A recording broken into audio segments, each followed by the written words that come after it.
پاکستان میں تحریک انصاف کے چیئرمین عمران خان کے خلاف مقدمات، گرفتاری، پی ٹی آئی کی سینئر لیڈرشپ اور سیاسی کارکنوں اور صحافیوں کی گرفتاریوں اور تشدد کے خلاف دنیا بھر میں پی ٹی آئی اور اوورسیز میں مقیم پاکستانیوں کی جانب سے احتجاجی ریلیوں، جلوسوں کا سلسلہ جاری ہے۔ 9 مئی عمران خان کی گرفتاری کی خبر کے بعد امریکہ، یورپ اور برطانیہ بھر میں اپنی نوعیت کے بڑے بڑے مظاہرے کیے جا رہے ہیں۔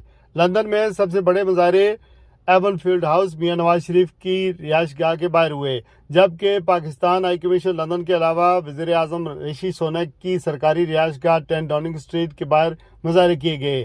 گزشتہ ویکینڈ کے دوران 10 ڈاؤننگ اسٹریٹ کے باہر ہونے والے مظاہروں میں عورتوں اور بچوں کی بڑی تعداد بھی شریک تھی۔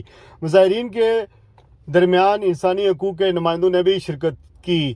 ان مظاہروں کے دوران جذباتی مناظر بھی دیکھنے کو ملے۔ مظاہرین میں شدید غم و غصہ پایا جاتا ہے۔ مظاہرین پاکستان کی موجودہ حکومت کے خلاف جہاں شدید نعرے بازی کرتے ہیں، وہاں پاکستان زندہ باد، عمران خان زندہ باد کے نعرے بھی لگاتے ہیں۔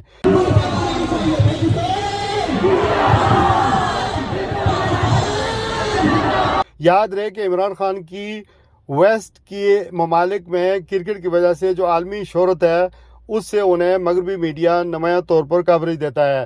گزشتہ ویکینڈ پر اسکائی نیوز، دی گارڈین اخبار اور دیگر میڈیا کو عمران خان نے متعدد انٹرویو دیے اور اپنا اور پارٹی کا موقف بھرپور طریقے سے دیا۔